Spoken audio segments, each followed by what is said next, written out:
decorrer da nossa conversa e, sobretudo, pela motivação da entrevista, que é exatamente de aproximação e de entendimento da interação entre cientistas sociais em um país de língua portuguesa.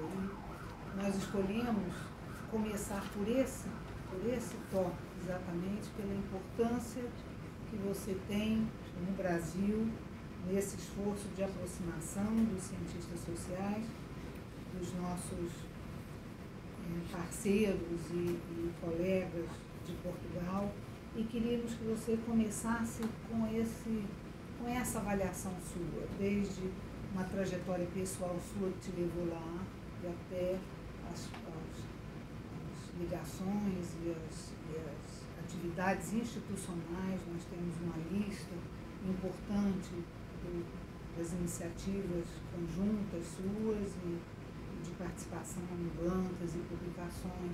Mas a gente queria saber a motivação original, como é que começou, como é que você avalia essa sua entrada em sequência, né? Bem, também queria, em primeiro lugar, dizer da minha satisfação de estar aqui com essas pessoas, que me são muito caras, que tenho fortes relações, muito ricas. Então é um privilégio estar aqui conversando com vocês. A história com Portugal, na realidade, eu tenho que chegar ao meu avô, que era português. Meu avô português, pai de meu pai,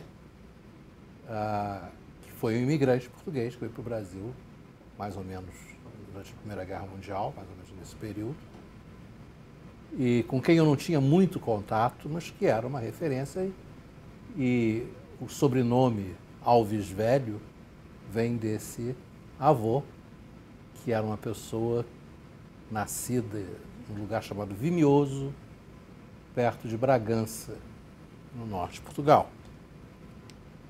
Bom, então eu acho que essa é uma motivação, uma ligação, uma curiosidade. O meu pai nasceu no Brasil, mas foi batizado em Portugal. É interessante isso, né? Porque a família levou-o para ser batizado em Portugal e alguns anos depois ele recebeu a primeira comunhão em Portugal. Depois os meus avós se separaram, né? Meu avô era português, minha avó era judio-ucraniana. Combinação interessantíssima. Viu que antes dos ucranianos chegarem, mais recentemente em grande número, já havia uma ligação. Tínhamos algum contato com Portugal, porque de vez em quando apareciam os primos, trazendo uns enchidos, né? Trazendo algumas coisas assim, que estimulavam o nosso apetite e imaginação. Então, havia algum contato, e em termos pessoais, o meu pai tinha recordações antigas, ele tinha ido para Portugal muito pequeno, muito criança, mas lembrava-se sempre do Castelo de Bragança, onde brincava.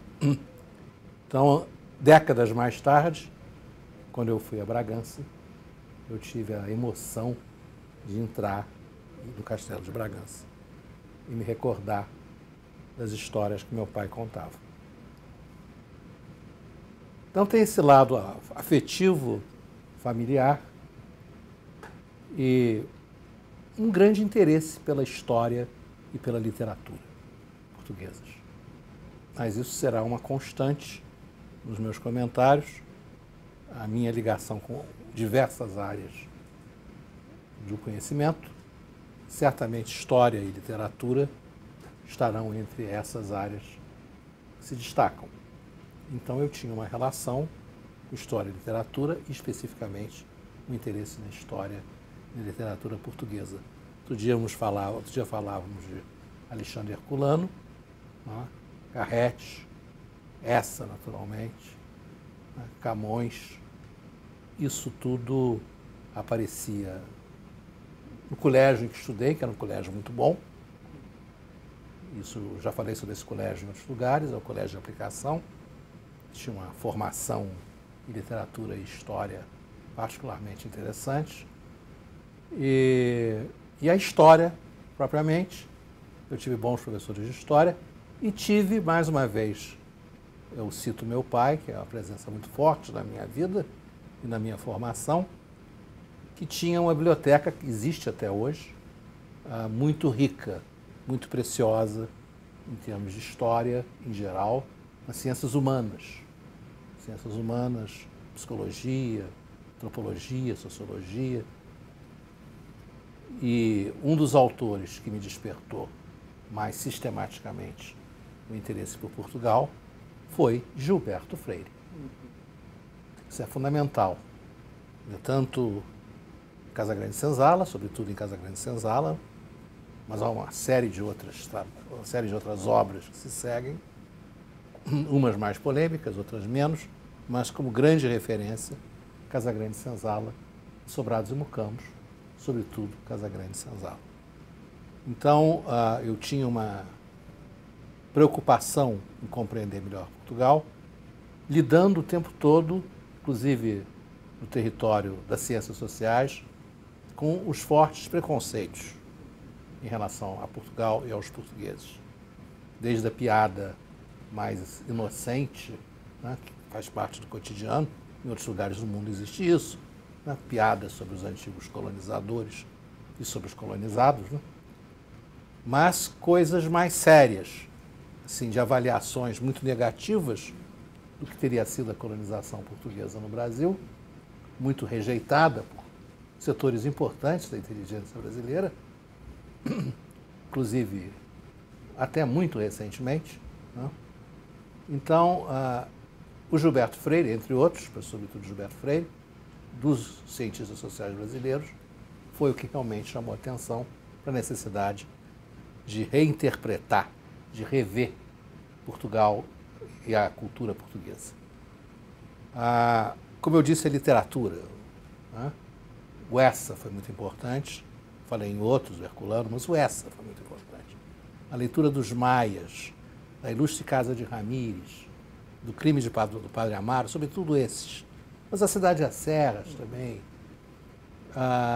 Tudo isso me deu uma visão muito simpática e aumentou a minha curiosidade em relação a Portugal. Custei um pouco a chegar lá. Na realidade, a primeira vez que fui a Portugal foi por um tortuoso caminho. Eu estava na Espanha, em Madrid, visitando uma amiga minha, diplomata, que servia em Madrid, e nós resolvemos fazer uma rápida excursão subindo a península e entrando pelo norte de Portugal, onde, depois de passar por Santiago de Compostela, uma visita onde passamos o Réveillon, antes do nosso querido autor ter publicado tantos livros interessantes, pernoitamos no Hostal de los Reis Católicos e chegamos a Portugal por esse caminho. Fomos a Viana do Castelo, fomos a Guimarães, fomos a Braga, fomos a Bragança, foi nessa ocasião que eu visitei o castelo, como já tinha mencionado. Isso foi em a passagem de 1978, bem entendido, para 1979. Então, foi a primeira vez que eu estive em território português, comecei a apreciar diretamente a gastronomia local, né?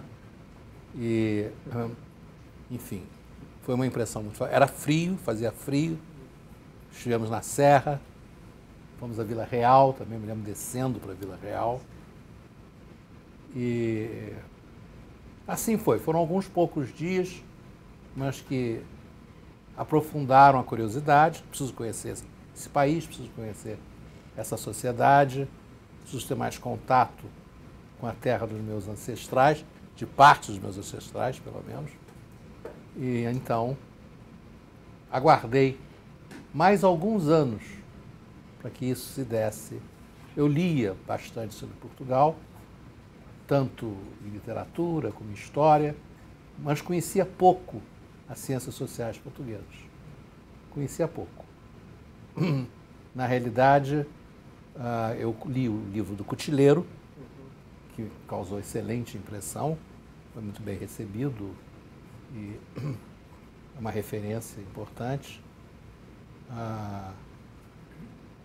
Tive a oportunidade de ver alguns documentários no museu, já feitos por pesquisadores portugueses antigos, documentários sobre África, sobretudo, e não muito mais do que isso.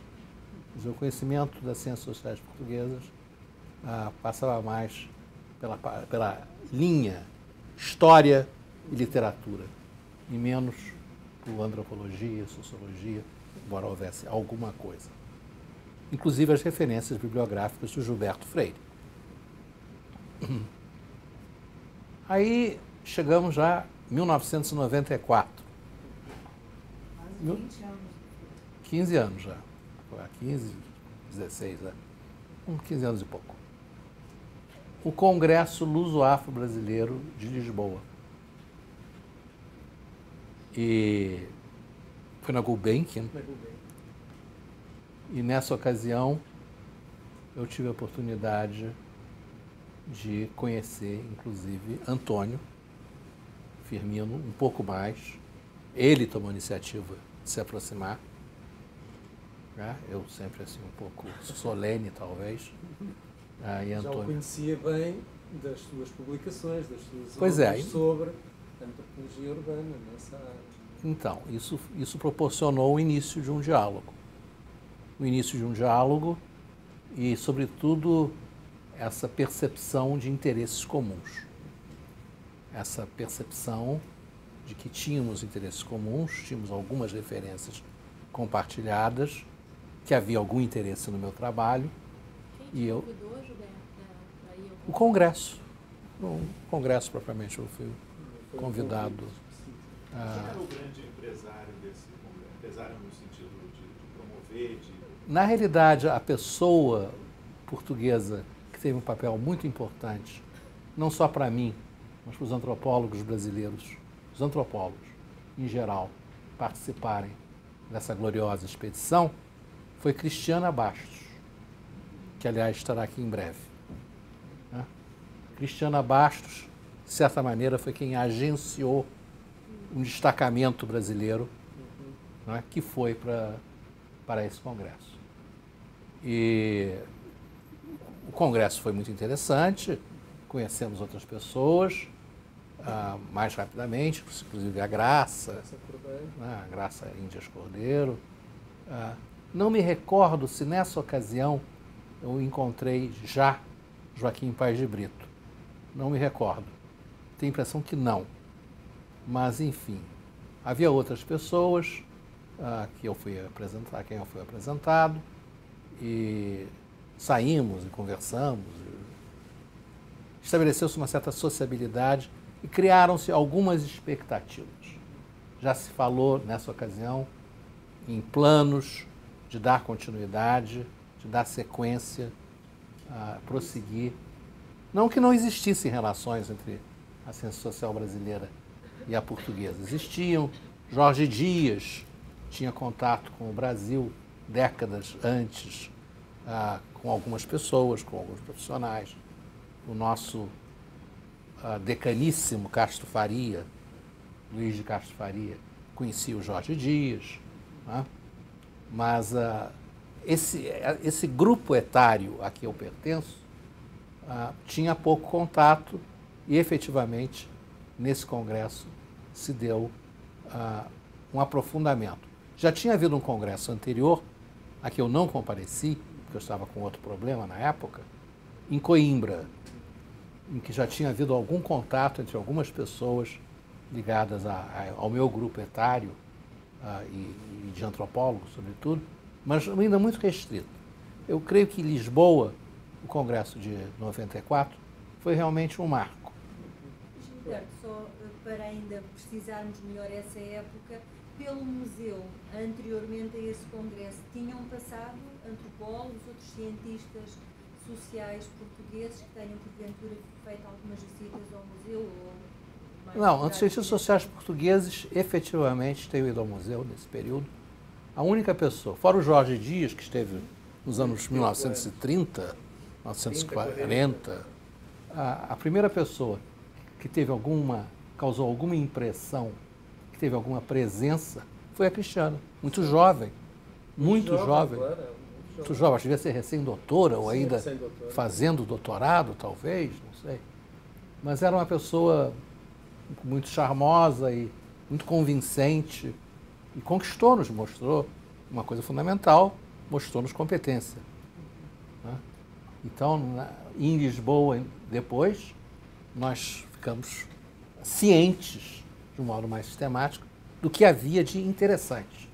Que havia, não só Portugal era um país interessante, mas Portugal tinha uma ciência social que, saindo do regime fascista, né, renascia, ou crescia, ou se transformava e passava a ser interlocutora importante da ciência social brasileira e da ciência social internacional.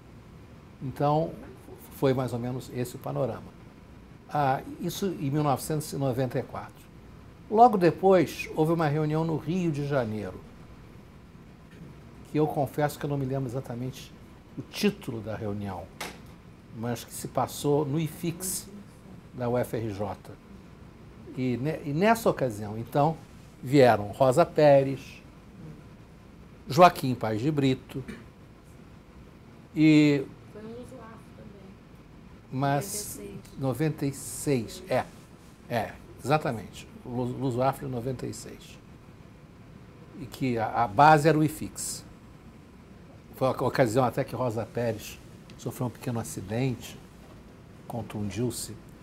E aí tem um lugar histórico, que eu sempre faço questão de levá-los, onde levei Joaquim e mais algumas pessoas, que é o conhecido Porcão, né? Que causou grande impacto e emoção. O Joaquim, particularmente, ficou muito mobilizado e fez repercussão. foram ondas. Devoto, né?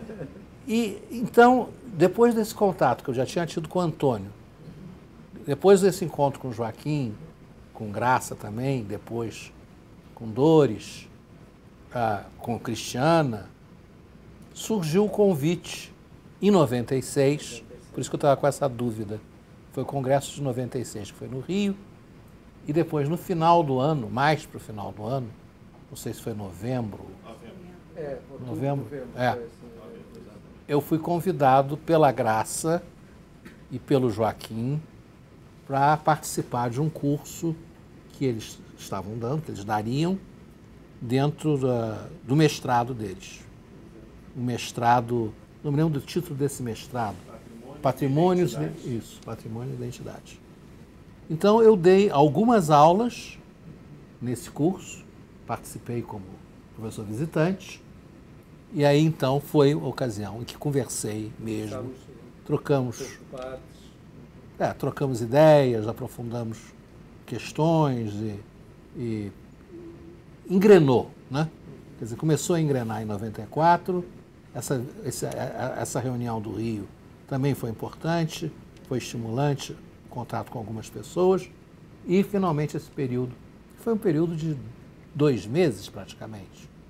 Aí sim eu conheci melhor Lisboa, né? Em 94 tinha conhecido um pouco, tinha feito uma pequena viagem, tinha ido a Évora, mas em 96 realmente foi uma oportunidade de viver em Lisboa, pouco menos de 2 meses. E de estreitar relações e, sobretudo, de conhecer mais os trabalhos. E, sobretudo, me interessou muitas coisas me interessaram, mas em função da minha trajetória, dos meus interesses mais históricos e permanentes, a parte de estudos de cidade. A parte de estudos de cidade, que já existiam os trabalhos de Antônio, de Dores, de Graça, ligados ao grande projeto do Fado do Joaquim Paz de Brito. A grande pesquisa do Fado, que é uma pesquisa mãe, né? ela gera uma série de trabalhos e tudo ali me interessou, porque eu sempre tive também uma vinculação forte com sociologia e antropologia da arte. Então a parte da criação artística, propriamente, me interessava, continua me interessando, e as vinculações com a organização social do meio urbano, com a questão do espaço social, dos territórios, as possíveis pontes que podiam ser feitas com a Escola de Chicago, por exemplo, com os nossos próprios trabalhos. Devo dizer que fiquei até bastante envaidecido nesse período, já em 94, mais em 96, quando eu vi que algumas pessoas, como o Antônio, mas outras, como a Graça também, conheciam bastante bem o meu trabalho. Tinham lido vários trabalhos meus e alguns tinham sido transmitidos por eles para os alunos. Mas, Gilberto, é interessante isso, porque não havia, então, uma conexão Brasil-Portugal, mas já havia um esforço da comunidade portuguesa em mas esse é um fenômeno muito interessante, até para nós, isso tem um sentido muito curioso. Havia presença de editoras brasileiras, particularmente da Zahar. Por isso que conheci os meus livros, inclusive. Que havia a presença de livros. Quer dizer, eles conheciam a Utopia Urbana, Desvio e Divergência, nessa ocasião, Individualismo e Cultura, Projeto Metamorfose logo também. Então, havia isso. Eles, de fato, tinham lido. Um grupo de pessoas em Lisboa, em Portugal, conhecia o meu trabalho e isso me envaideceu de um lado, por outro lado me estimulou. Me estimulou e pensar em desenvolver trabalhos conjuntos, né? Foi muito bom também o contato com os alunos portugueses, com os estudantes. Gostei da maneira de trabalhar esse curso do Joaquim da Graça. Era um curso extremamente interessante.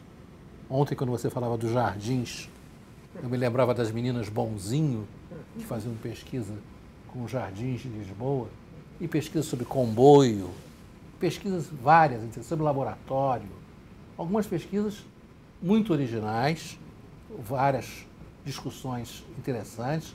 O Joaquim é um grande expositor, como vocês sabem, a Graça é uma ótima professora. Então, foram algumas semanas, quase 2 meses, muito intensos, muito produtivos. Por esse lado, de ver que havia interesses comuns e havia, além disso, trabalhos que estavam sendo feitos, que eram muito importantes.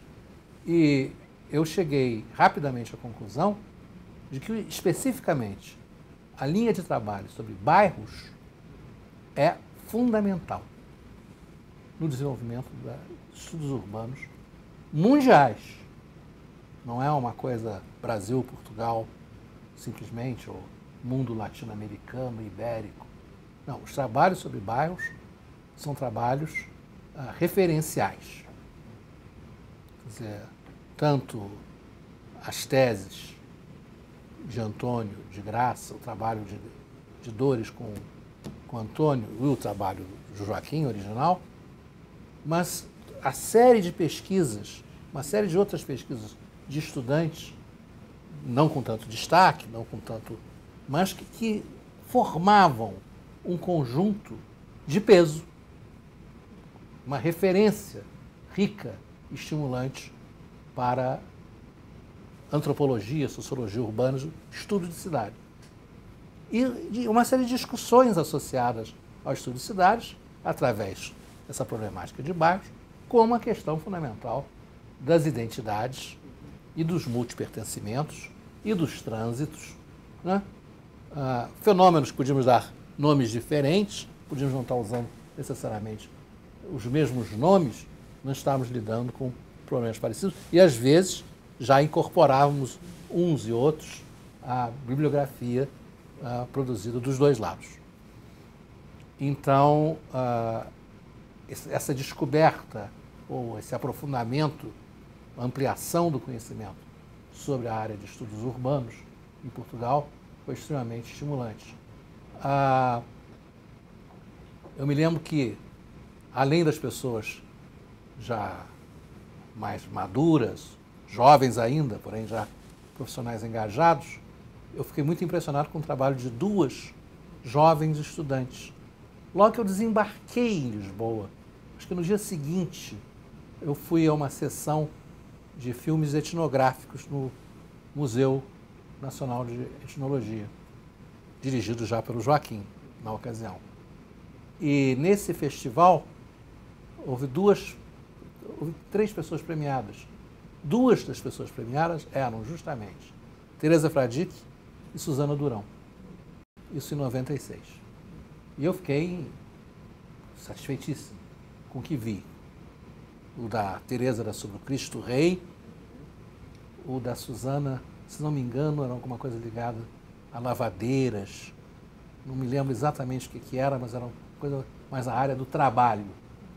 Mas ambas não só tinham produzido filmes, documentários interessantíssimos, como tive a oportunidade de conversar com elas, estabelecer relações também com essa outra geração que tinha, por sua vez, um grande interesse no Brasil, que já tinha sido explicitado pela geração dos seus professores, como Joaquim, como vocês, Firmino, Dores, Graça, como vendo na nova geração dos estudantes muita vontade de conhecer o Brasil, de vir ao Brasil, de pesquisar, de ter contato com professores e alunos brasileiros.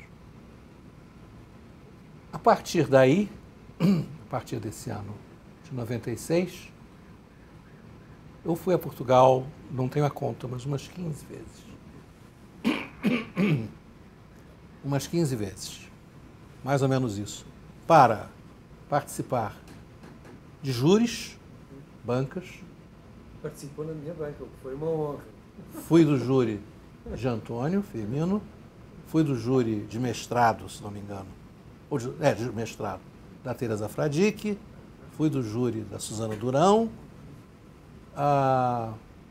e reuniões, seminários, encontros, colóquios, né, de diversas naturezas. Houve um ano que eu fui 3 vezes a Portugal. Podia haver um período que eu podia ter um intervalo um pouco maior, e fui conhecendo. E conhecendo a ciência social portuguesa através de alguns antropólogos, né, Joaquim, Graça, Cristiana, sobretudo esses 3, por contatos, pelo tipo de relação que eu tinha estabelecido, e através do centro do CIES, do pessoal mais ligado formalmente à sociologia, mas que efetivamente o tipo de sociologia que fazem é uma sociologia inteiramente interdisciplinar e que está junto, amalgamada à antropologia, tendo um dos pontos de articulação, não é o único, o interesse pela Escola de Chicago, pelo interacionismo. Então a questão do interacionismo, creio também que nos aproximou muito, em termos teóricos, sendo que nenhum de nós se define como interacionista, embora muitas vezes sejamos, eu pelo menos, seja rotulado o interacionista brasileiro, né? Mas enfim, o interacionismo certamente foi muito importante para mim e foi uma importante fonte de diálogo entre nós. E à medida que nos conhecíamos mais, íamos sabendo o quanto, para todos nós, pelo menos para esse grupo, tinha sido importante o marxismo, o existencialismo, né? E que o interacionismo, no caso, o que é chamado de interacionismo, era mais alguma coisa que se juntava nesse ecletismo saudável e enriquecedor que valorizamos. Eu acho que nós valorizamos juntos, compartilhamos um certo espírito de não ser ortodoxo, de não ficar preso a ortodoxias, de ter uma certa abertura para diferentes correntes, de saber que há lugar, há espaço para diferentes correntes e que essas diferentes correntes, tendências, posições, autores, podem ser usados de diversas maneiras, em diferentes combinações, evidentemente sem chegar ao exagero de ignorar as especificidades e diferenças, mas valorizar muito a possibilidade de juntar autores que vêm de distintas tradições em torno de projetos básicos que nós desenvolvemos. Então, eu acho que, sobretudo, a discussão sobre interacionismo, sobre autores interacionistas, sobre problemas e questões do interacionismo, ligados à fenomenologia, a correntes filosóficas em geral, aos clássicos, aos chamados clássicos de ciências sociais, basicamente ao Simmel, como sendo a possível grande origem, fonte de boa parte do interacionismo, o próprio Weber, né? E uma série de outros autores, no meu caso, muito importante, o Alfred Schultz, né, o fenomenólogo austríaco, né, que também tivemos a oportunidade de conversar e usar. Enfim, eu acho que a percepção de que compartilhávamos uma atitude de uma certa, estou valorizando isso, de uma certa abertura em relação às ciências sociais. E isso nos fazia pouco dogmáticos ou até antidogmáticos, né? Então eu tenho a impressão que isso foi um período importante, que tem sido renovado através do contato de pessoas que trabalharam comigo, como Celso e Carina, com destaque, mas alguns outros também, e alunos de pessoas que trabalharam com Antônio, com Dores, com Joaquim, com Graça, que vários ainda estão vindo, continuam vindo e chegam novos. Teve um momento que eu vi que eu estava supervisionando 3 pesquisadoras portuguesas aqui no Brasil. Então eu tenho supervisionado o trabalho, seja de doutorandos, seja de pós-doutorandos aqui no Brasil. Estou sendo co-orientador em alguns casos, né, como fui da Suzana Durão, em determinado momento, da Ximene também, que é originalmente do Porto, mas que também está no Esquité.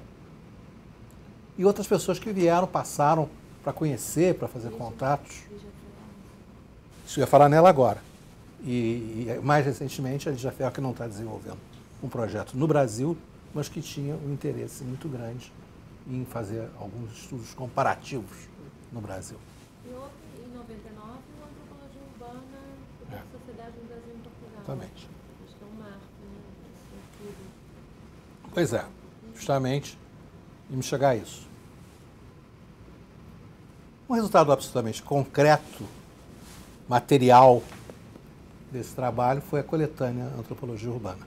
Carina já trabalhava comigo nessa ocasião, e uma coletânea trabalhando basicamente com Rio de Janeiro e Lisboa, né, reunindo pesquisadores brasileiros e portugueses. O livro tem várias histórias interessantes. Por exemplo, a capa do livro. Como é que vai ser a capa? Um dia eu estou no Leblon e vejo a padaria Rio-Lisboa. Eu falei, vai ser isso. E vejo a cena da ponte, né, e do Cristo. Né? Então a capa é reprodução, mais ou menos, da Rio-Lisboa.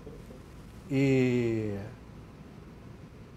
além disso, a oportunidade de realmente fazer esse trabalho respeitando a língua portuguesa falada nos 2 países. Isso é uma coisa que eu entrei em acordo com a editora, Cristina Zahar, que concordou que os textos de Portugal não deviam ser revistos para se transformarem em textos brasileiros. Queríamos manter comboio, né? Queríamos manter uma série de palavras e categorias. Né? Por isso que temos alguns problemas em relação a essas grandes reformas. Né? Mas, enfim. Então, temos os textos e o livro foi, digamos, muito bem recebido, inclusive em termos, dentro da modéstia das ciências sociais, o livro vendeu bem e vendeu em Portugal. Existe um problema sério, se é para falar sobre relações entre Brasil e Portugal, que é a circulação, que é o da circulação de livros. É muito complicado, é dificílimo você conseguir fazer com que os livros daqui sejam distribuídos lá adequadamente, no tempo certo, num preço acessível. Mesma coisa em relação aos livros de lá aqui, mas no caso da Antropologia Urbana... A Antropologia Urbana continua a estar presente. Continua a estar presente, quer dizer... o livro é de 99, né? Já está em 3ª para 4ª edição, uma coisa assim. E além, depois da antropologia urbana, em outros livros, em outras coletâneas, temos a colaboração de pesquisadores portugueses também, dessa escola, desse grupo, dessa tendência.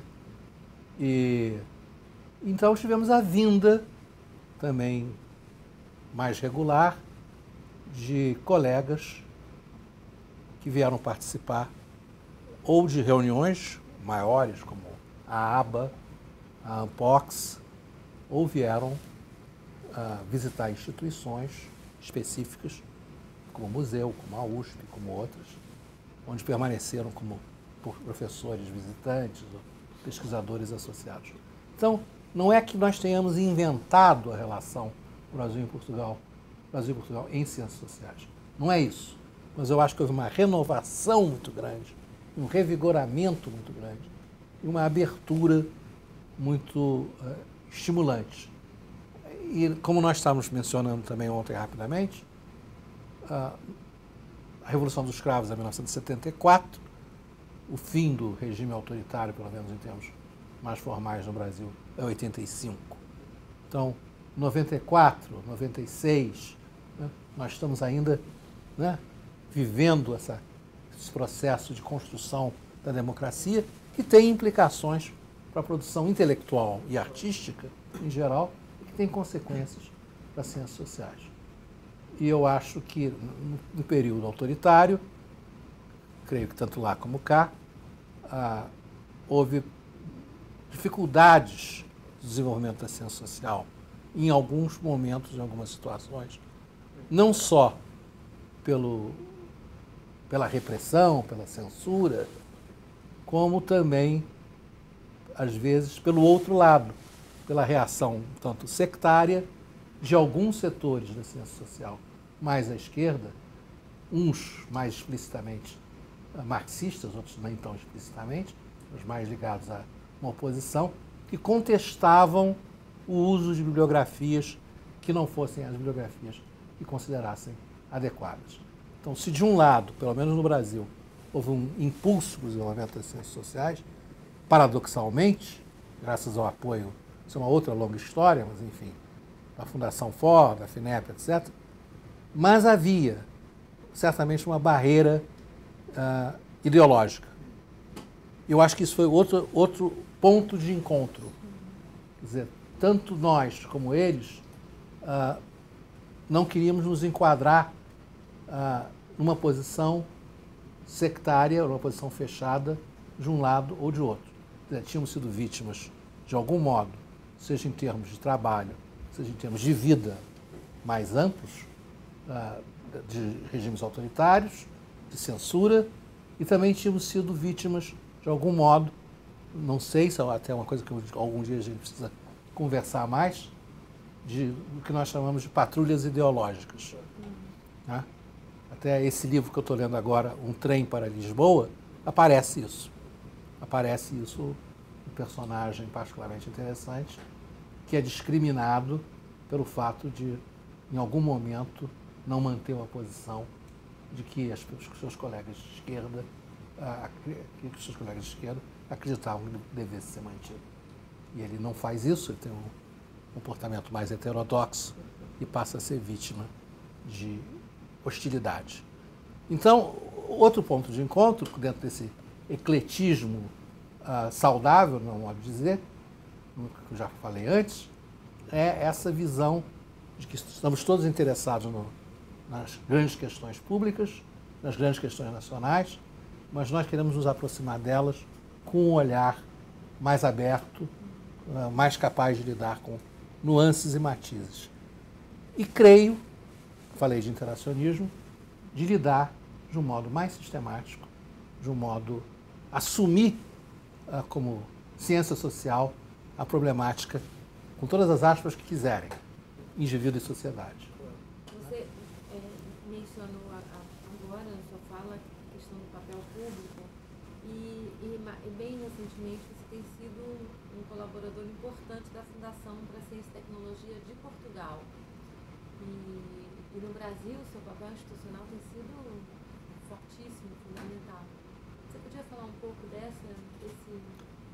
Eu participei de algumas iniciativas, inclusive ocupei algumas posições em que foi possível atuar para sistematizar e para viabilizar algumas atividades e implementar as relações Brasil e Portugal para que não dependessem só, embora isso seja fundamental sempre, da fortuna de certas relações pessoais e de certas afinidades. Isso é fundamental.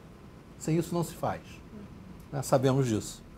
Mas criar um espaço institucional em que fosse possível desenvolver laços com certa base financeira, não extraordinária, mas que alguma coisa que viabilizasse, que efetivamente permitisse o desenvolvimento de novos projetos, novas pesquisas ou desdobramentos de outros.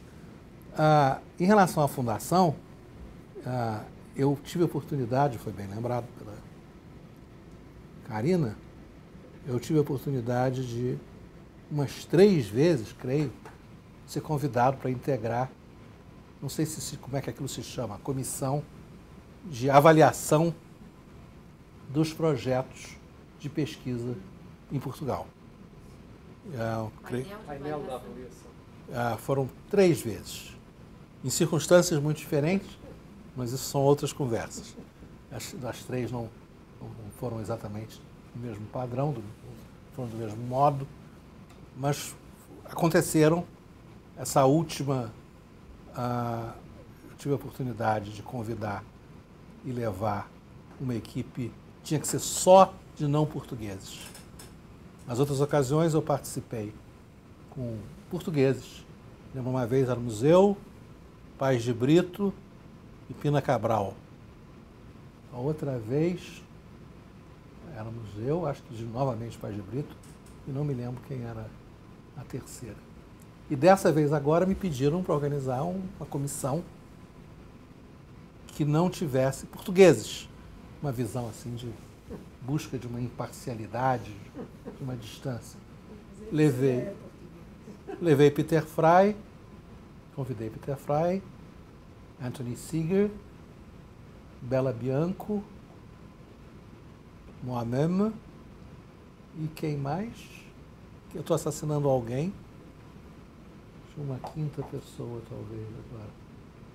Acho que eu não vou me recordar. Mas, enfim, era um grupo internacional, né? E que já trabalhamos em uma época de relativa crise em Portugal. Se de um lado era interessante, porque tinha aumentado muito a demanda, a quantidade de propostas tinha aumentado muito, por outro lado, os recursos tinham quase que proporcionalmente encolhido. Então isso... Você não assassinou ninguém. Acho que não. Eram esses mesmo. Eram só esses. Acho que não. Mas, enfim, então isso também foi importante para conhecer de um modo mais amplo a ciência social portuguesa. Quando você está numa comissão desse tipo, nós sabemos disso, que já trabalhou em SEADO, CNPq ou no CD, que eu tive essas 2 experiências, né? Comitê Assessor e Conselho Deliberativo. Quem teve essa oportunidade sabe como é importante a possibilidade de você ter uma visão mais ampla das ciências sociais, no caso, de um país. Então, isso foi muito rico. Quer dizer, eu conhecia parte da produção, conhecia alguns trabalhos, conhecia algumas linhagens, e não que eu tenha conhecido todas, mas certamente a participação nessas 6 comitês ou comissões foi uma ocasião privilegiada de ter uma visão mais abrangente da produção portuguesa. Como você mesmo mencionou, você no Brasil tem um papel muito importante na política científica. Você poderia fazer algum tipo de comparação, algum tipo de reflexão, comparando as políticas científicas dos 2 países? Isso aí valeria uma longa exposição, talvez uma série de palestras, né? Mas existe a questão da dimensão. Realmente é inegável que o número de cientistas sociais brasileiros é imenso, comparado com Portugal. Existe uma produção muito ampla muito diversificada. E a ciência social brasileira, além de ter essa dimensão maior, na realidade está mais consolidada há mais tempo. Existe uma consolidação maior, com todos os percalços do regime militar, mas, enfim, tem uma história bastante longa e com resultados muito importantes obtidos antes, durante e depois do regime militar. Então, existe uma questão de dimensão. A antropologia brasileira, particularmente, é uma antropologia muito desenvolvida em qualquer padrão. Sob qualquer padrão, a antropologia brasileira é muito desenvolvida em termos mundiais, com muitas frentes de atuação. Portugal está crescendo. Está crescendo. Então, você tem alguns núcleos, algumas áreas, mas, na realidade, não vou dizer que é uma outra etapa, mas é bem diferente. É bem diferente. E eu acho que o intercâmbio tem sido extremamente estimulante e benéfico. Hoje em dia, há vários cientistas sociais brasileiros fazendo pesquisa em Portugal. Vários cientistas sociais brasileiros estabeleceram relações com Portugal, com vários centros. Então, antropologia, sociologia, ciência política. Uma pessoa importante também nisso, que não é antropólogo, mas que tem feito um trabalho importante nessa área, é o Renato Lessa. Tem uma forte ligação com o Manuel Vilaverde Cabral. Então, eles constituíram também um outro eixo nesse desenvolvimento das ciências sociais, nessa cooperação entre as ciências sociais brasileiras e portuguesas.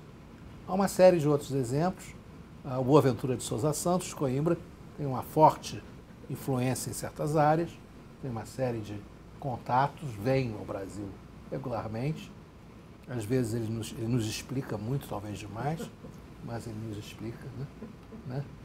Mas o Boaventura é uma figura, sem dúvida, em antropologia, além das pessoas que eu já citei, que são muito próximos a mim, Cristiana, Joaquim, Paz de Brito, Graça, outras pessoas que têm vindo, que têm tido uma presença significativa, são o João Espina Cabral, o Miguel Vale da Almeida, o próprio João Leal, com seus trabalhos sobre os açorianos, em Santa Catarina e no Rio Grande do Sul,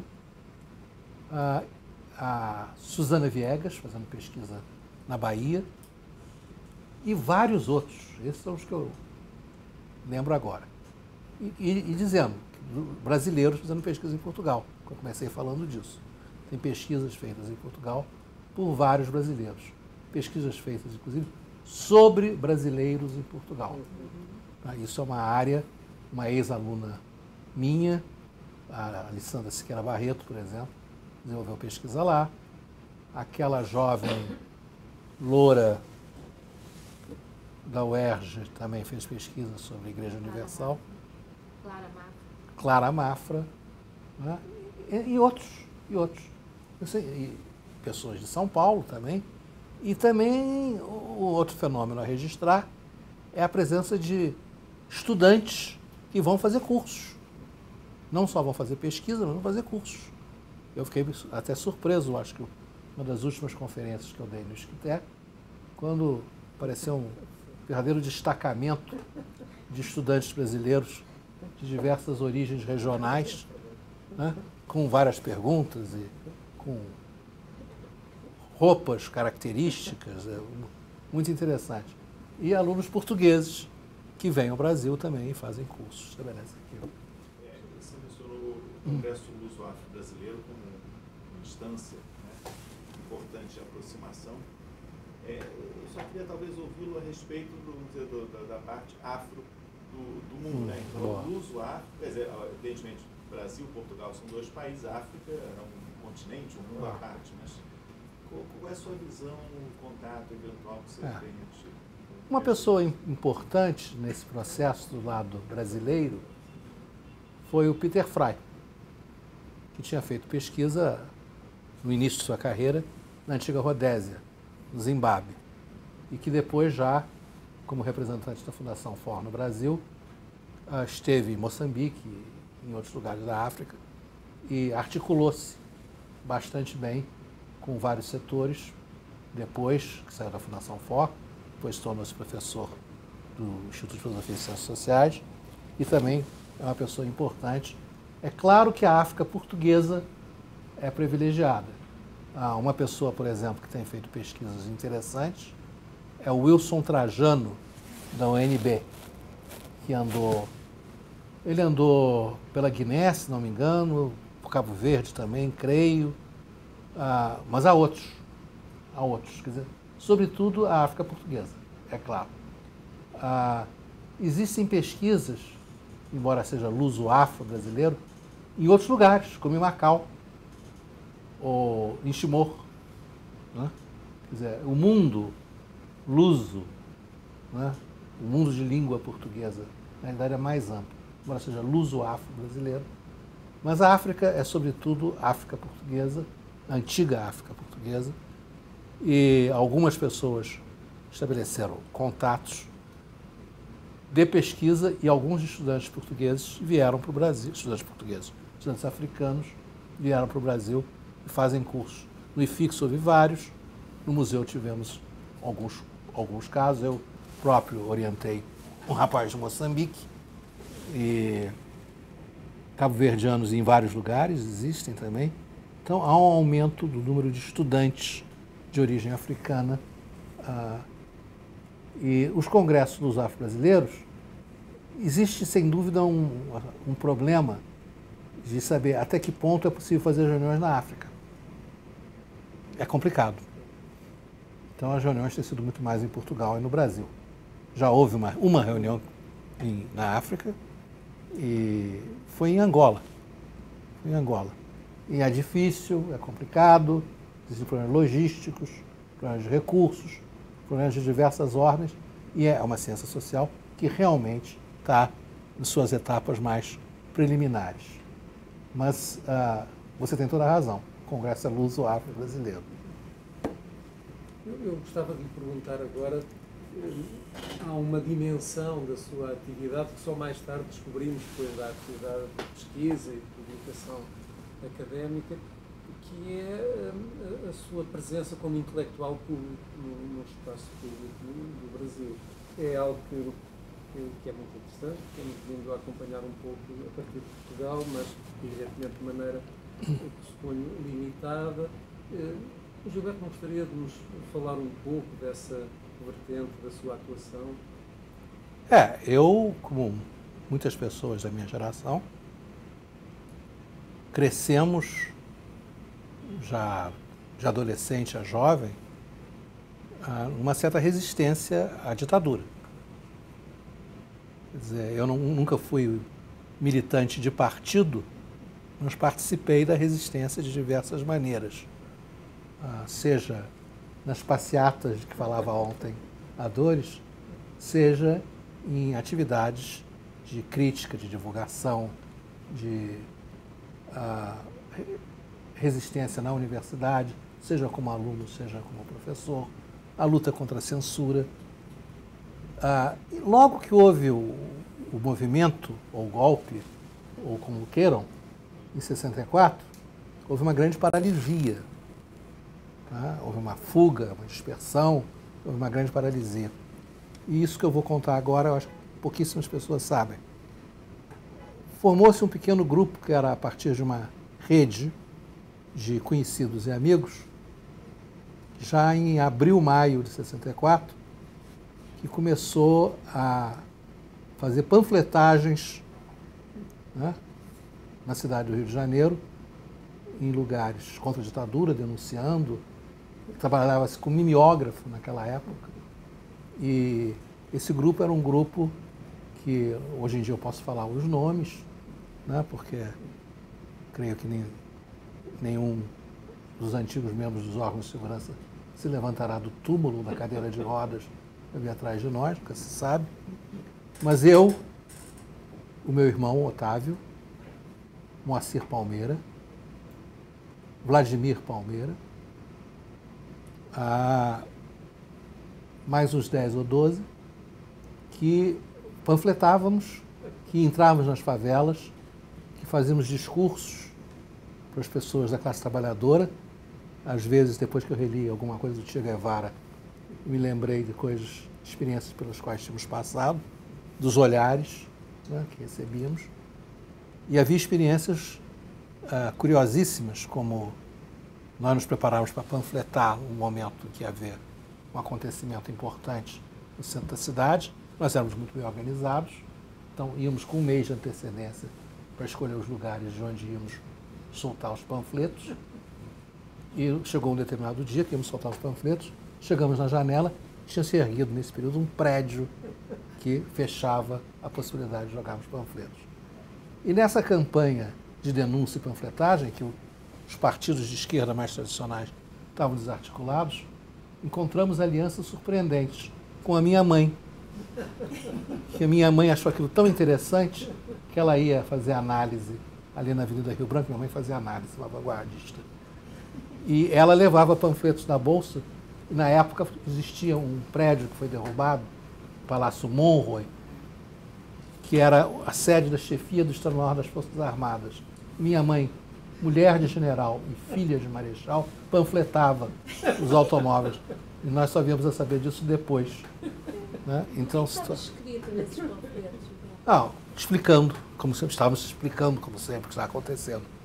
Que era um golpe militar, que era o imperialismo americano, enfim, um pouco mais de sutileza do que habitualmente, e que era necessário reorganizar, né, fazer... A nossa posição na época predominava uma posição de resistência democrática, de mobilização da sociedade civil, de procurar encontrar entre os militares pessoas que não estivessem participando desse projeto mais reacionário. Mas depois isso durou uns 6 meses. Depois fomos nos dividindo. Alguns foram para a luta armada, outros ficaram numa posição mais reformista, que era o meu caso. Né? Você tinha os revolucionários de várias matizes e tinha os reformistas.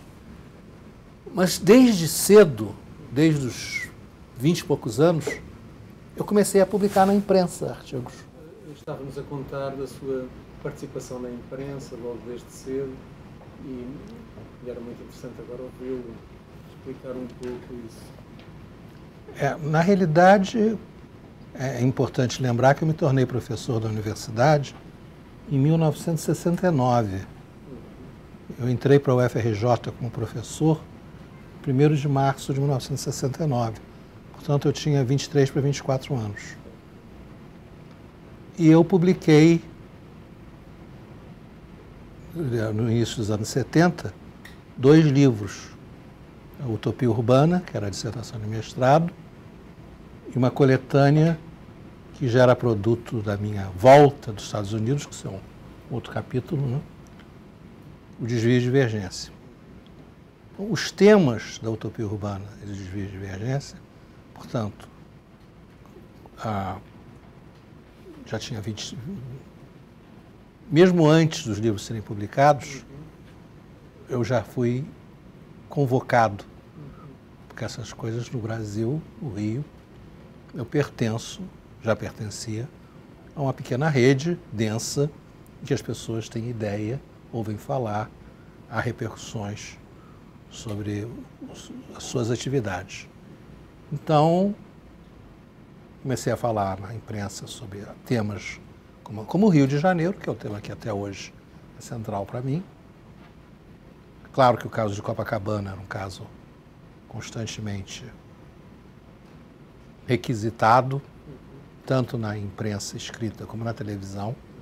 Outro dia eu vi um pedaço de uma entrevista minha na televisão, de 70 e poucos, que eu não reconhecia aquele senhor de barba negra, cabelo absolutamente abundante, forte, muito forte. Então aí se junta a minha atividade docente. O fato de eu ser professor do UFRJ, primeiro no Instituto de Filosofia e Ciências Sociais, e logo depois no Museu Nacional, no programa de pós-graduação em Antropologia Social, fez com que eu fosse me tornando uma pessoa mais conhecida. E com a publicação do Utopia Urbana e do Desvio e Divergência, mais. E eu tive a ousadia de começar a falar sobre a questão das drogas. Já naquela época, defendendo a descriminalização das drogas. Também, esse foi um outro tema que aparecia, e a problemática geral do desvio, das acusações de desvio, comportamento desviante, e algumas áreas foram muito sensíveis a essa posição e essa contribuição que eu estava tentando dar. Uma das áreas mais sensíveis foi da área psi. Então, foi muito convidado, com frequência, a participar de congressos, de seminários, de reuniões, de dar aulas, de dar palestras para instituições ou grupos ligados à psicanálise, à psiquiatria. E essas coisas também tinham repercussão. Nessa época, a psicanálise estava muito em voga, né? E então, já nesse período, eu falava muito na defesa do pluralismo cultural, né? Da liberdade, valorizando muito o On Liberty do Stuart Mill, né? Um pouco nessa linha. E, obviamente, eu estava criticando a ditadura, o regime militar, o regime autoritário. Isso foi no crescendo e no processo de abertura, né? E à medida que eu ia escrevendo mais, ia me tornando mais conhecido, até já com 30 anos, quando eu me tornei doutor e defendi a tese na USP, Nobres e Anjos, sob a orientação de Ruth Cardoso. Aí, então, já era, enfim, uma personalidade mais ou menos pública, conhecida. E escrevia, não dava entrevistas, escrevia artigos. Às vezes ficava muito contente, às vezes nem tanto, né? Existem experiências boas e outras nem tanto. Que você tenha publicado que marcou especialmente pela repercussão? Aí já um pouco, talvez o que tenha tido maior repercussão é um pouco depois, sobre o Collor. É um artigo que eu publiquei, uma versão no Jornal do Brasil e uma versão mais acadêmica na revista do SEBRAP, Fenômeno Collor. Na época do Collor eu escrevi muito. E essa produção, boa parte dela, acabou sendo publicada numa coletânea mais recente, deve ter uns 10 anos essa coletânea, 8 anos, Mudança, Crise e Violência, em que tem assuntos variados, de fato. Tem uns 8 anos, eu acho isso. 2002? 7 anos. Então aí dá uma ideia, quer dizer, essa atuação de professor, de docente e de personalidade pública que se manifestava, alunos, ex-alunos, pessoas que me conheciam, telefonavam, me convidavam, me entrevistavam, mesas redondas que eram cobertas pela imprensa. Então, algumas entrevistas mais bem-sucedidas. Então foi isso, quer dizer, a minha participação política passa estrategicamente e fundamentalmente por isso, por escrever para a imprensa, por dar entrevistas, por achar que faz parte do meu papel de intelectual dar esse retorno, né, à sociedade, né, na medida do possível, tentando utilizar uma linguagem clara, procurando me comunicar de uma maneira mais direta possível, paralelamente às minhas atividades propriamente acadêmicas universitárias. E essa intervenção tem-se mantido mesmo depois do governo Collor, em fases subsequentes, noutras conjunturas políticas posteriores, julgar que tem mantido também essa... Tem fases, né? Existem muitas fases nesse tipo de colaboração. Houve um período no Globo que eu era um convidado permanente de 2 jornalistas muito ilustres que me conheciam. Então eu era mais solicitado. Esses jornalistas hoje em dia são pessoas meio decanas, já não lidam com isso tanto. Então isso é uma das razões que eu estou participando menos. E também porque eu acho que eu estou mais cuidadoso em relação a certas coisas, a certas interpretações. Mas eu continuo e acho que isso é uma das marcas da minha atuação. Quer dizer, eu nunca fui membro de partido, mas a minha militância política, minha participação pública passa fundamentalmente pela minha atividade universitária, pela minha atividade acadêmica e pelas minhas manifestações através da mídia. Tem um veículo de preferência, só para terminar esse tema, rádio, televisão? Olha só, quer dizer, o jornal tem uma repercussão interessante, importante, mas a televisão, quer dizer, eu tenho tido muita sorte, ou são equipes muito competentes com que eu tenho lidado. Acho que eu vou fazer propaganda aqui agora, da Globo News. Eu fui entrevistado por pessoas da Globo News, como a Miriam Leitão, o Ednei Silvestre, aquela belíssima moça que teve um programa sobre arte, que eu não vou me lembrar do nome dela agora, hein? Bianca Ramonet. Exatamente. Eu tive sorte, ou eles têm uma equipe boa, realmente. E na imprensa propriamente escrita, mais tradicional, também tive boas experiências. Algumas entrevistas importantes, como com Hélio Gaspari, com Luiz Paulo Horta,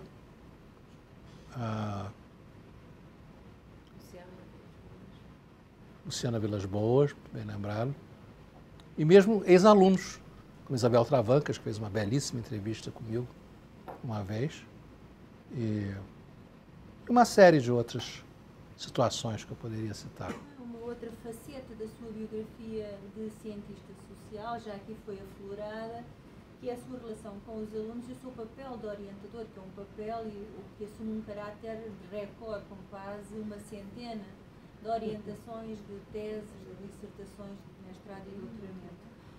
Ao longo destes mais de 30 anos que tem tido esse papel de orientador, como é que avalia a evolução dos temas, o perfil dos alunos? O que é que pode ser a sua reflexão acerca destes tópicos? De um lado, eu vejo o trabalho da intelectual procurando se comunicar com um público mais amplo, um caráter, assim, digamos assim, mais democratizante, de divulgar questões e apontar problemas e fazer denúncias e contribuir para o debate público. E a outra coisa, isso faz parte da minha formação, desde cedo, é a ideia de que é fundamental formar pessoas. Formar. Quer dizer, o intelectual que não está só num mergulho solipsista, uma aventura isolada, mas que se vê como parte de um todo, como herdeiro. Eu me vejo como herdeiro, isso é um outro capítulo, herdeiro de várias linhagens. Eu sugeri algumas coisas há pouco tempo atrás. Eu sou um herdeiro de várias linhagens e acho que um dos meus papéis é contribuir para a formação de novas gerações de intelectuais, não só de antropólogos, mas de intelectuais. E estou fazendo uma distinção entre intelectuais de diferentes tipos, diferentes estilos, mas que têm um compromisso todos com um certo tipo de reflexão e que podem estar envolvidos em políticas públicas, uns mais, outros menos, mas que têm uma relação forte com a ideia de pesquisa básica. E nesse sentido, eu acho que a antropologia, de que eu sou professor, é a continuação das leituras que eu fiz de Montaigne, de Erasmo, de Cícero. Aí é como eu me coloco, modestamente, não no nível deles, mas como herdeiro deles. E o instrumento e a área que eu utilizo é a universidade, né, o sistema universitário, e as áreas, basicamente, privilegiadas dentro da universidade, são antropologia e ciências sociais. Mas eu me vejo como parte dessa corrente, né, modesta, porém parte de uma corrente. Então eu tenho muito prazer em orientar, em geral. Evidentemente que não tive sempre o mesmo prazer de orientar as pessoas. Uma coisa é orientar a Karine e Celso, que estão aqui presentes, posso falar folgadamente, mas nem todos me deram tanto prazer, é claro. Mas tive muitos orientandos, muito bons. E a graça da orientação, e eu acho que aí tem a ver com um certo tipo de tradição intelectual que talvez remonte na história do pensamento ocidental ao pensamento socrático, que é o exercício de uma espécie de maêutica. Então, a busca nas pessoas, o que elas têm para trazer, para revelar, para contribuir, o que elas podem descobrir em si mesmos e que vão ter um resultado mais objetivo. E aí tínhamos que voltar a Simmel para estabelecer relações entre cultura subjetiva, cultura objetiva, a ideia de Bildung, a ideia de aperfeiçoamento das pessoas através do seu trabalho, dos seus projetos e, ao mesmo tempo, a contribuição que essas pessoas têm a dar à sociedade, em termos de informações, de ideias, de reflexões. Então, eu orientei pessoas muito diferentes. Dizem que eu orientei muito mais mulheres do que homens, deve ser verdade, mas orientei um número importante de cavalheiros, muito significativo também.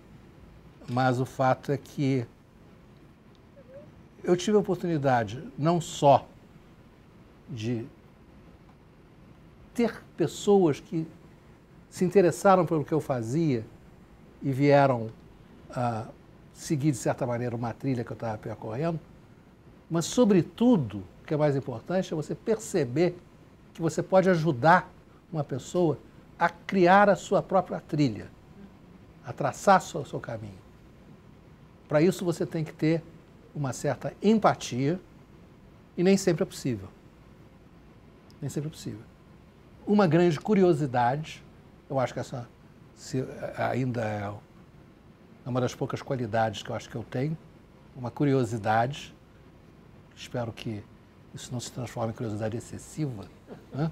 Nós temos um lado meio voyeur do intelectual, do antropólogo, né? Mas uma grande curiosidade. E quando aparece uma pessoa diante de mim com um tema, com um assunto, com uma pergunta que me estimulam, então isso para mim é uma das coisas que mais me realiza. E não estou mentindo, nem querendo ser modesto, quando digo que me realizo tanto com o trabalho de orientação, os trabalhos resultantes dessa orientação, como com os meus próprios trabalhos diretos. Eu acho que, na realidade, eles se juntam, né? E os trabalhos dos alunos, uns mais, outros menos, a independência desses trabalhos, a capacidade desses trabalhos gerarem, por sua vez, de novos desdobramentos, é a melhor maneira de você avaliar as vantagens e os méritos possíveis do esforço que você fez. E essas perguntas, essas interrogações que os alunos trazem, ou que o Gilberto ajuda a construir como pergunta de pesquisa, têm variado ao longo destas décadas? O que balanço pode fazer a esse respeito, dessa evolução do perfil do aluno, do interesse que o aluno transporta? Ótima pergunta. Tem alguns temas, né? Quer dizer, quando eu publiquei Desvio e Divergência, houve uma série de trabalhos ligados à problemática do desvio. O trabalho da Carmen Dora Guimarães, o trabalho da Rosine Perelberg, o trabalho Rosine, Carmen Dora, Carlos Nelson Ferreira dos Santos, uma série de trabalhos, Luiz Fernando Duarte, com o seu trabalho sobre a doença de nervos, né? E trabalhando já com a questão das minorias, né? Quer dizer, através da problemática do desvio, abria o espaço para diferentes tipos de minorias, diferentes tipos de estigmatização. Então, uma outra área importante que apareceu foi a questão geracional. Quer dizer, a questão da doença mental e de outras áreas de transgressão e de desvio e a questão geracional que foi aparecendo. Família e geração. Família e geração foi uma área estratégica importante, que gerou trabalhos como os da Miriam Lins de Barros, como da Tânia Salem, como da Tânia Dauster, Cecília Costa, outros. Não quero ficar falando muitos nomes que eu vou deixar de... São 95. Que eu vou deixar de falar. Não posso fazer isso. Então, certos temas, a área urbana, problemática urbana, diversos modos. O tema dos movimentos sociais teve uma determinada época que foi muito significativo. Alguns trabalhos bem interessantes. O tema das minorias, muito grande, sempre o interesse, a curiosidade, a vontade de desenvolver trabalhos. A questão das carreiras, das ocupações, diferentes tipos de carreira, né, incluindo-se aí carreira de político, carreira de militar, né, carreiras as mais variadas, carreiras e ocupações. O tema da juventude é um tema que certamente vem crescendo. O tema das juventudes, tá? De várias maneiras. Tem uma parte ligada também à arte, que aparece com alguma regularidade, diferentes tipos de manifestação artística, estudo de uma escola de arte, estudo de um museu, estudo de uma carreira de artista, né? Tem alguns trabalhos interessantes, importantes, estudando carreiras, propriamente, de artistas, sejam músicos ou escritores, né? Agora teve o trabalho da Júlia sobre João do Rio, que liga a questão da literatura com a questão da cidade. Teve o trabalho de uma moça chamada Letícia, sobre um músico brasileiro famoso, meio ligado já à problemática da favela e da marginalidade, Bezerra da Silva. Enfim, são muitos trabalhos. Um trabalho que foi bastante importante, em termos de repercussão, falando em repercussão, foi o trabalho de Germano Viana, que descobriu o funk. É uma história que eu já contei várias vezes. Ele era meu aluno, queria ser me orientando, entrou na minha sala, ou encontrou comigo no pátio, começou a falar do funk e me disse que tinha 1 milhão de pessoas todo fim de semana dançando funk. Isso em 1980 e poucos. 80 e poucos. Aí, em algum lugar no meu currículo, tem a data da defesa do mestrado do Germano. Esse, por exemplo, foi inteiramente original para mim, é uma surpresa. Diga-se de passagem que eu não sou uma pessoa com particular ligação com música popular, não é o meu forte, e, no entanto, eu me vi orientando, trabalhando com pessoas ligadas a funk e coisas as mais variadas. Outro dia eu participei de uma banca na Unirio sobre o Proibidão, uma coisa notável, entendeu? Músicas assim picantes, sabe? Não posso nem dizer na frente das pessoas. Exatamente. A Karina adivinha o que eu vou falar. Tá certo, é isso mesmo, Karina. A Elizabeth Travasso, etnomusicóloga de formação, e que trabalhou com grupos indígenas, depois trabalhou no doutorado comigo, que fez um trabalho importante sobre Mário de Andrade e Bela Bartók, sobre pesquisa de cultura popular e música, né? Um trabalho que eu não posso deixar de citar, que é um trabalho que não teve tanta repercussão pública, porque é um trabalho talvez mais denso academicamente, mas que é muito importante, inclusive, lido em Portugal, que é o trabalho do Luiz Rodolfo Vilhena, sobre o movimento folclórico. Projeto e Missão ou Missão e Projeto? Sempre ficou essa dúvida. Projeto e Missão, que é um trabalho muito rico, muito importante, também que é um estudo da inteligência, né? Um estudo da cultura popular, estudo de um movimento intelectual, movimento artístico, né? Estudos ligados, de alguma maneira, à modernidade brasileira, né? Enfim, alguns temas reaparecem. Agora mesmo, eu estou orientando uma moça que está trabalhando com pacientes psiquiátricos. E foi muito interessante, porque eu disse para ela, você deveria ler a primeira dissertação de mestrado que eu orientei, em 1970, da Rosine Perelberg. E ela adorou o trabalho. Isso nunca foi publicado, porque a Rosine Perelberg mudou-se para a Inglaterra, foi trabalhar com Elizabeth Bott e virou psicanalista. Mas o trabalho da Rosine, feito em 1976, em 2008, 2009, de certa maneira, em algum nível, é retomado, evidentemente com originalidade, com novidades, com outra bibliografia, mas é um trabalho importante. Então, é interessante você também ver esse tipo de movimento, né? E pensando nos dias de hoje, ainda a questão do indivíduo, né? Indivíduo e sociedade, é interessante como hoje em dia estão surgindo teses sobre indivíduos, através das carreiras, mas não é só a carreira no sentido mais convencional, mas se aventurando no terreno assim de discutir mesmo características existenciais, discutir não só carreira, mas existências, que eu acho que é uma coisa que a gente faz. Não é só uma sociologia, uma antropologia das carreiras. É uma antropologia, uma sociologia, não sei se é o melhor termo, mas é existencial, que envolve a discussão sobre projetos, sobre memória, né? Então, tem um aluno agora que está fazendo um trabalho sobre Tom Jobim. Quer dizer que eu acho um desafio. Teve uma senhora que fez um trabalho recentemente, sobre, não sei se vocês conhecem de ouvir falar, talvez de ouvir até a música, chamada Dona Ivone Lara, que é uma sambista veneranda, quer dizer, em cima da trajetória dela.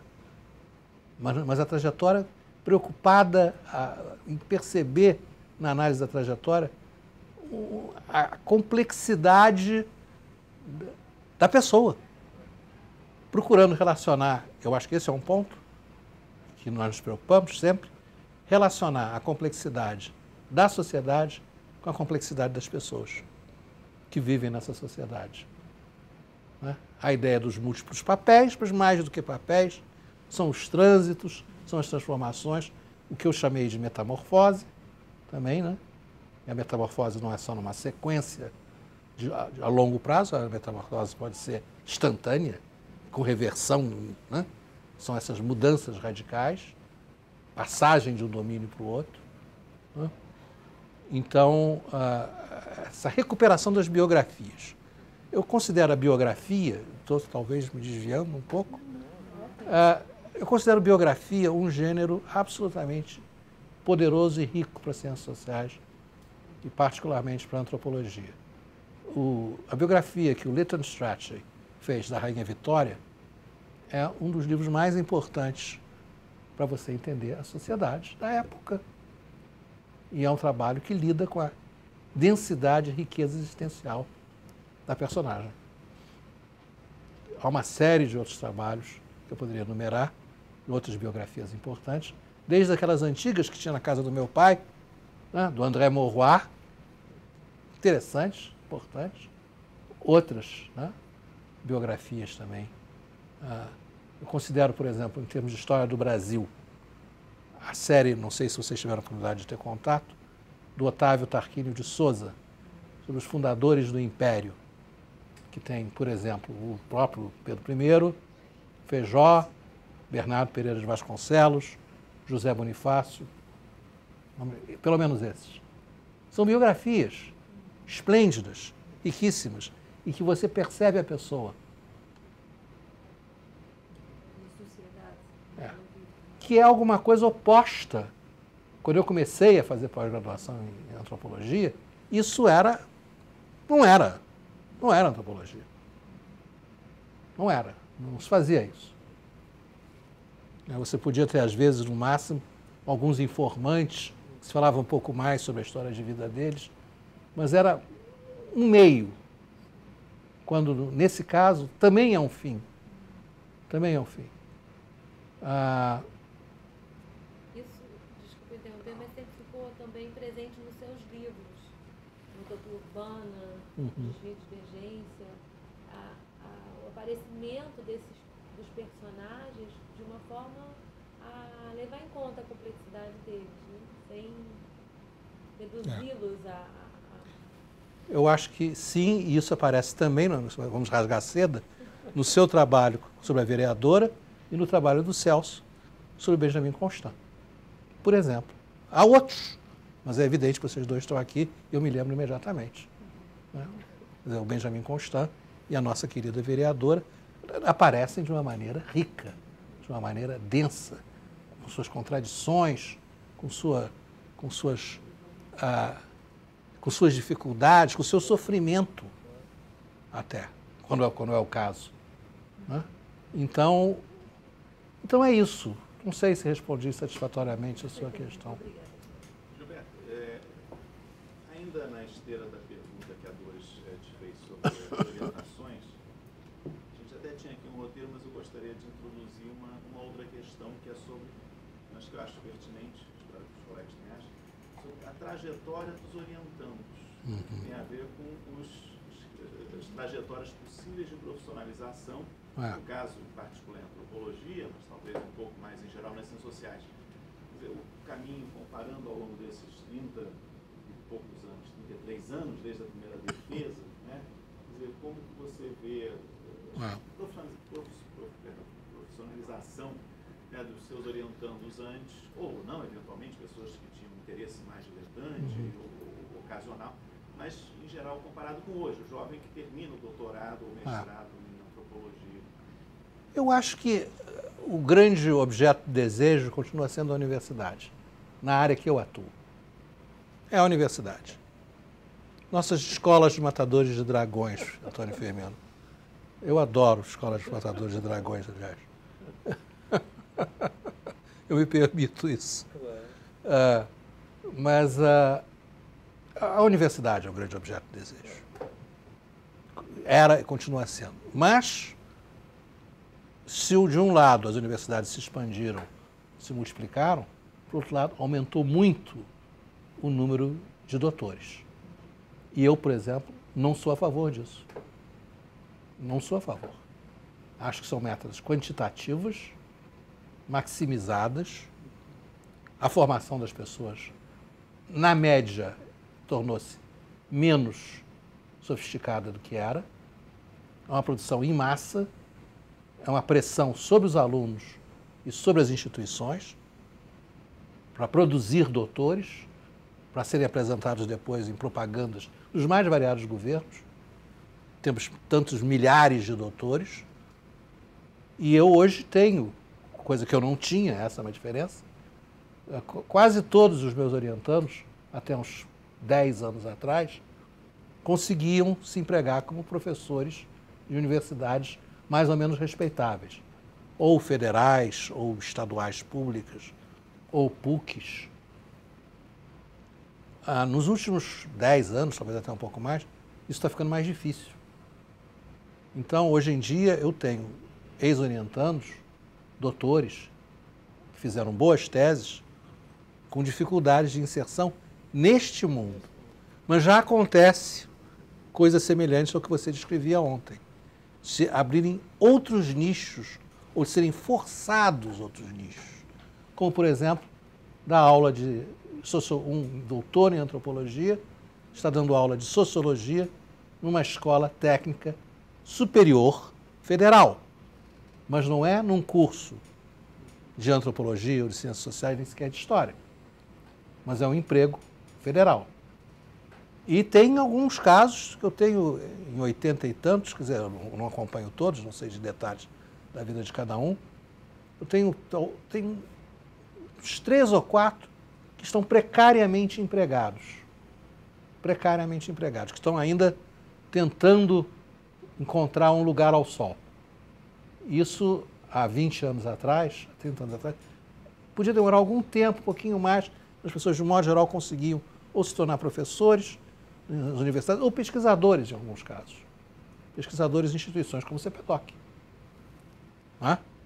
Então, hoje em dia, sem dúvida, há uma mudança e eu acho que isso também, os desdobramentos, os fenômenos que estão associados a isso, levam necessariamente a discussão sobre que formação é essa, qual é a formação que estamos dando, o que desejamos, e aí eu sou Hermann Hessiano do jogo das contas de vidro, que é preciso ter o jogo das contas de vidro. Não é? Quer dizer, de alguma maneira, é preciso manter essas tradições de que eu falava, essas linhagens que eu valorizo, quer dizer, é preciso tentar, de algum modo, manter isso aceso. Agora, a pressão para a massificação é de tal ordem. Hoje eu perguntava para uma aluna de uma instituição pública federal que terminou a graduação com concentração em antropologia. E ela me dizia que depois de 4 anos, ela jamais leu o Victor Turner, nenhum capítulo de nenhum livro. Nenhum capítulo. Não é um livro, nenhum capítulo. Então, isso é diferente. É diferente. Quando eu fiz pós-graduação, e não só eu, durante várias gerações, vocês pegaram ainda isso, o que se lia em quantidade e em diversidade era muito, muito nítido. Você fazia teoria antropológica 1, 2, alguns alunos mais do que outros se interessavam em ampliar seu campo de conhecimento, outros se especializavam mais em certas áreas, mas era necessário ter contato, ter noção, entendeu? Você passar por um curso de antropologia sem ler alguma coisa do Evans Pritchard, alguma coisa do Malinowski, alguma coisa do Victor Turner, ou do Gluckman, não sei, ou do Moss. Infelizmente, acontece isso. E na própria pós-graduação. Porque a pressão, a culpa não é do aluno e é em parte da instituição. Só em parte. Que é uma pressão para produzir uma tese, uma dissertação em 2 anos, de tal forma que a pessoa mal chega, já está inteiramente direcionada para uma bibliografia específica, depois de 6 meses já está sendo obrigada, porque a CAPES assim o deseja, a apresentar um paper no Congresso, uma coisa espantosa. Agora, no meu tempo, a gente não permitia, nem cogitava que as pessoas apresentassem paper sobre suas dissertações antes que terminassem as dissertações. Aí que depois que terminava a dissertação, sim. Aí faz seu artigo, apresenta... Agora não. Agora o menino ou a menina, meninos e meninas muito jovens mesmo, mal estão chegando assim, mal estão despertando para o mundo, e já tem diante de si um auditório de 500 pessoas para apresentar um paper sobre um esboço de um projeto, e pode dar o azar de cair um comentador cruel. E acontece, eu conheço vários casos, um comentador sádico que não simpatiza com a cara da menina ou não gosta do orientador, entendeu? E vai e aproveita e faz um pequeno massacre. Né? Então, eu acho que essa massificação, eu nesse ponto, se isso é elitismo, eu sou elitista, entendeu?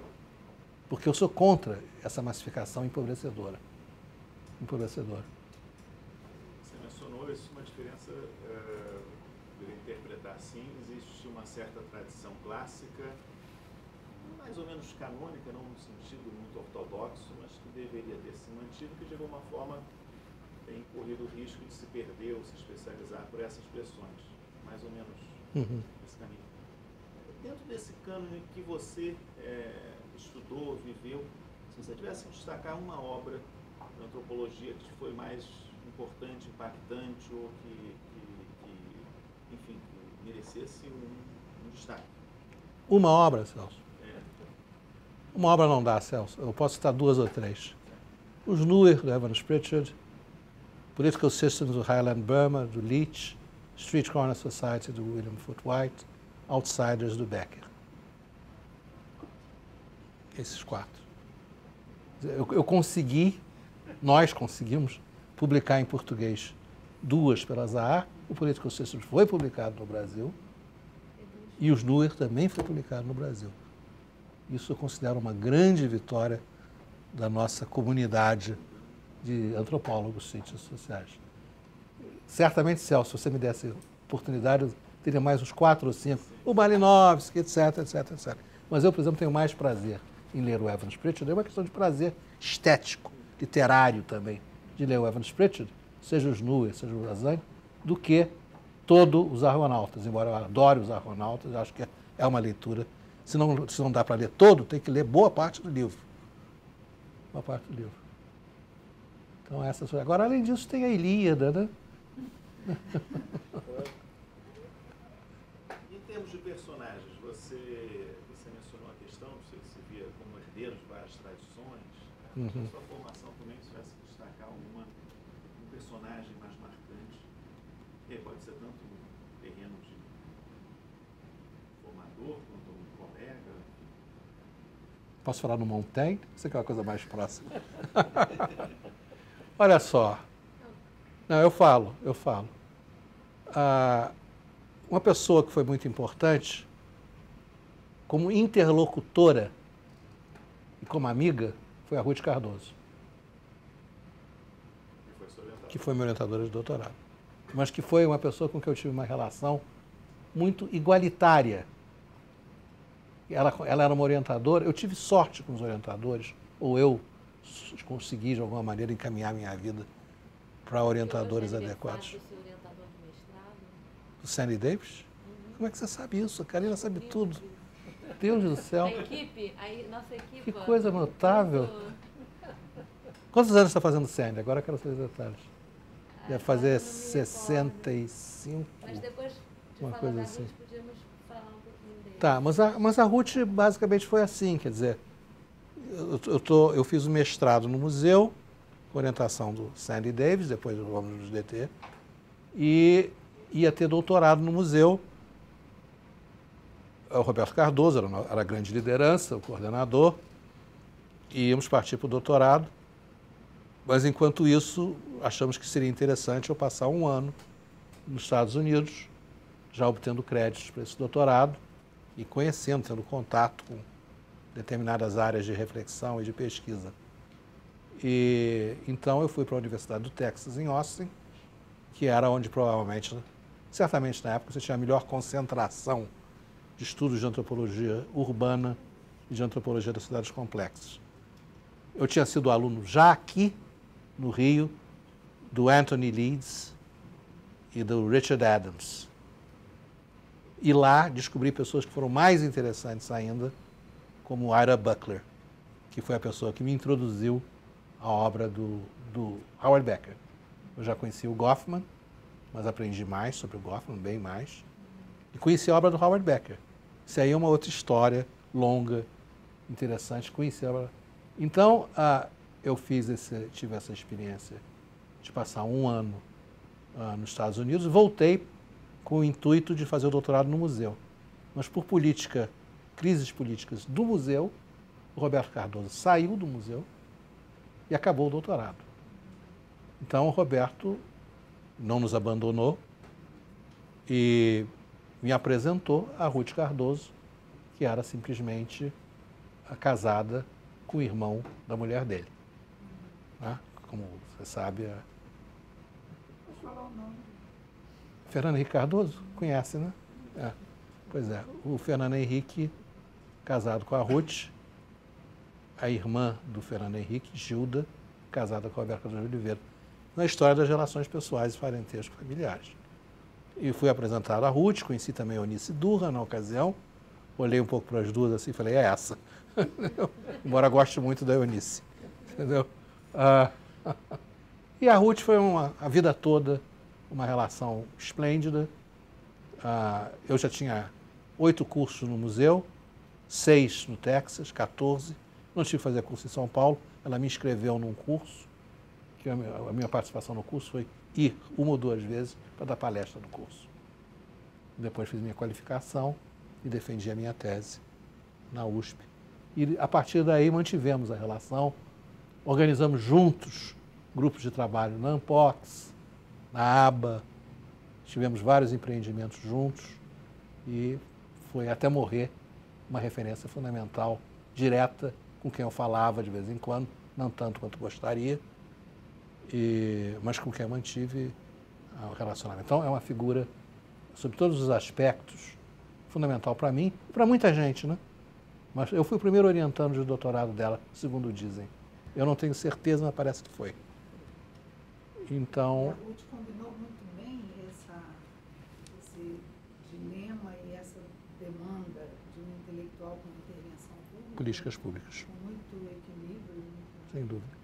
E a Ruth era, sobretudo, voltando à nossa conversa anterior, a expressão rica desse ecletismo saudável, porque ela tinha tido uma formação em marxismo, ela fez parte do famoso grupo de estudos do Capital, com Janotti, com Fernando Henrique, Yanni e outros, o Renato não, aquele menino, bom, depois eu volto a isso. Então ela tinha essa formação, tinha contato com Antônio Cândido, né, com Florestan, mas ela, por exemplo, foi uma grande estudiosa do estruturalismo. Foi uma das cientistas sociais brasileiras, uma das primeiras que se dedicou a estudar o estruturalismo e assistiu a cursos, Lévi-Strauss, em Paris, etc. E teve um enorme interesse no que eu trouxe para ela. Ela conhecia alguma coisa da Escola de Chicago, porque tinha uma passagem importante da Escola de Chicago por São Paulo, né? E ela, então, se identificou muito com isso. Inclusive, colocou na minha banca o Juarez Brandão Lopes, que foi um dos poucos cientistas sociais brasileiros que tinha estudado em Chicago. Então, ela tinha essa abertura, esse ecletismo saudável, e tinha interesse, não tinha preconceitos. É isso que eu tento, muitas vezes com grande dificuldade, transmitir para os meus alunos, não ter preconceitos intelectuais. Preconceitos, em geral, é bom não ter, mas especificamente intelectuais. Eu não estou livre deles, tenho os meus, entendeu? Alguns bem fortes, mas é uma tentativa, né? É um projeto. Uma atitude, né? É uma tentativa de ter uma atitude não preconceituosa. Às vezes você se defronta com estilos tão agressivos que fica meio difícil, né? Você não, na defensiva, cair na defensiva. É preciso tomar cuidado para, ao cair na defensiva, não praticar os mesmos erros dessas pessoas que têm um estilo mais excludente, né? Mais dogmático. O primeiro ponto que você levantou, que eu acho que é importante e fundamental para você, e acho que é uma boa maneira da gente fechar, que essa ligação do seu pai com a biblioteca e com a sua escolha por ciências sociais. Eu gostaria muito de ouvir. O meu pai era um intelectual dentro dessa conceituação que eu estou tentando valorizar. Era uma pessoa preocupada em conhecer e, de alguma maneira, valorizava muito a produção de conhecimento. Ele era um militar de algum destaque, foi paraquedista, foi um dos pioneiros do paraquedismo militar. Ele foi professor na Academia Militar dos Estados Unidos, de West Point, a mais prestigiosa, a mais importante, um convênio entre o Exército Brasileiro e o Exército Norte-Americano, acho que até hoje existe, não sei, mas ele foi professor durante quase 3 anos. Com tamanho sucesso, os americanos queriam que ele continuasse, mas para continuar ele tinha que deixar o Exército Brasileiro, coisa que ele não quis, evidentemente. Então ele foi professor, era professor de português e do que nós chamaríamos de cultura brasileira. E a biblioteca dele é absolutamente impressionante, porque ele tem as primeiras e segundas edições, por exemplo, do Gilberto Freire. Primeiras e segundas edições. Coisas que nós, quando eu digo nós, estou incluindo meu irmão nisso, durante algum tempo não nos aproximávamos muito, não. Porque nós éramos, sobretudo, marxistas. E tinha as imagens negativas a respeito do Gilberto Freire. Mas ele tinha uma biblioteca vastíssima em personalidade e cultura, ligada à psicanálise, que ele era. Eric Fromm, ele traduziu quase toda a obra do Eric Fromm. Eric Fromm que é uma pessoa importante na escola de personalidade e cultura. Nem todo mundo sabe disso. Ele era amigo, interlocutor da Margaret Mead, da Ruth Benedict, essa gente toda. Traduziu outros, ele traduziu 100 livros, mais de 100 livros. Grande parte na área psi, mas algumas coisas chaves em ciências sociais. O primeiro livro publicado na Zahar era um manual de sociologia americano, Romney e Meyer, foi meu pai que traduziu. Para a civilização brasileira, As Malhas do Governo, do McIver, ou MacIver, um livro gigantesco, quando eu olhava, ele traduzia. Ele valorizava muito o conhecimento, estimulava muito e tinha tido um passado, uma militância política. Ele era, numa época em que a opção de quem militava era ou ser ligado ao Partido Comunista ou ser ligado aos integralistas. Ele foi ligado aos integralistas, assim como tantas outras pessoas ilustres que conhecemos. Depois se afastou, foi a favor do movimento militar, participou do movimento, ocupou um cargo logo no início do regime militar, mas rapidamente, e segundo ele, deveu-se isso muito a nós, aos filhos, ele percebeu como o regime militar, longe de ser o que ele imaginava, seriam importantes para redemocratizar o país, estava caminhando para o contrário, para virar uma ditadura. Então ele abandonou, saiu, renunciou ao cargo que ocupou pouco tempo, afastou-se e tinha um lado, falando em complexidade, e simultaneamente o fato de ser militar ligado a um grupo mais ou menos conservador, ele era amigo e colega de pessoas de esquerda, tanto militares como civis. Ele participava de uma roda, de uma rede social que incluía o Jorge Zahar, o Enio Silveira, o Paulo Francis, pessoas que talvez vocês não saibam, depois a gente pode explicar, que eram referências, eram amigos, eram colegas. Então ele era uma personalidade complexa, entre outras coisas, ele impediu que o filme Deus e o Diabo na Terra do Sol, do Glauber Rocha, fosse queimado.